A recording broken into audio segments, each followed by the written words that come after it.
আজি মই বহুত আনন্দিত হৈছোঁ আৰু মই প্ৰথমেই ৰমদীপ কাকতি ছাৰক অশেষ ধন্যবাদ জ্ঞাপন কৰিছোঁ। তেওঁ যি মৰম যাচিলে তাৰ বাবে মই অধিক উৎসাহিত হৈছোঁ আৰু লগতে মই বহুত ধন্যবাদ জনাইছোঁ। মই ঢেকীয়াল বছা চুকৰ পৰা আহিছোঁ। নামটো কি তোমাৰ? নমস্কাৰ, মোৰ নাম শ্ৰীমতী ৰাণী দত্ত।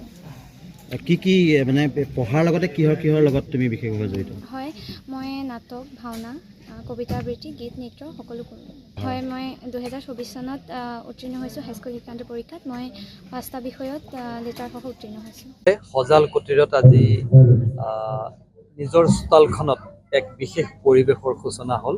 আচলতে সজাল কুটিৰৰ উদ্যোগত আজি আৰম্ভ কৰা হৈছিল সময়ৰ শিলালিপিত জীৱনৰ গান, ঘড়ীৰ কাঁটাত শতিকাৰ অভিমান।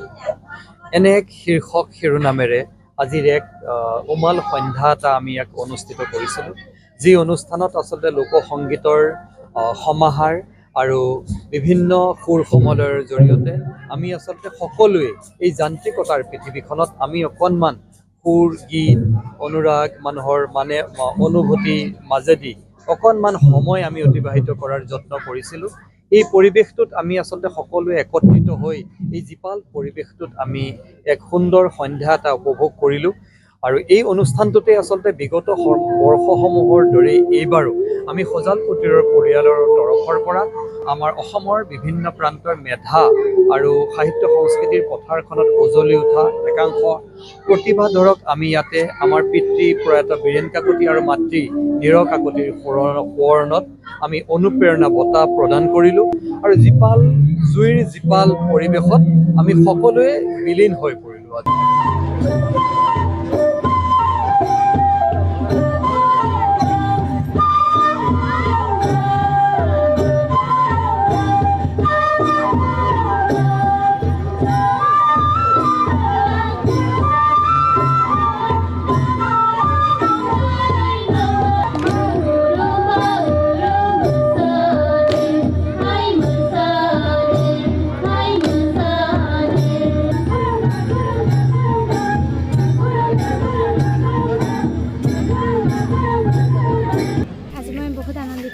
আৰু মই প্ৰথমেই ৰমদীপ কাকতি ছাৰক অশেষ ধন্যবাদ জ্ঞাপন কৰিছোঁ।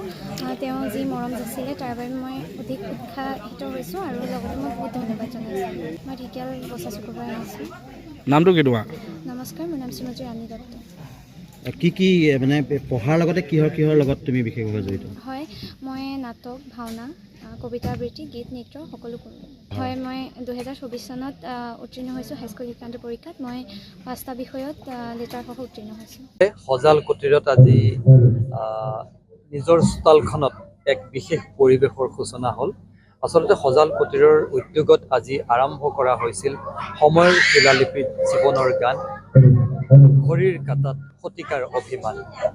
এনে এক শীৰ্ষক শিৰোনামেৰে আজিৰ এক উমাল সন্ধ্যা এটা আমি ইয়াক অনুষ্ঠিত কৰিছিলোঁ, যি অনুষ্ঠানত আচলতে লোকসংগীতৰ সমাহাৰ আৰু বিভিন্ন সুৰ সমলয়ৰ জৰিয়তে আমি আচলতে সকলোৱে এই যান্ত্ৰিকতাৰ পৃথিৱীখনত আমি অকণমান সুৰ, গীত, অনুৰাগ, মানুহৰ অনুভূতিৰ মাজেদি অকণমান সময় আমি অতিবাহিত কৰাৰ যত্ন কৰিছিলোঁ।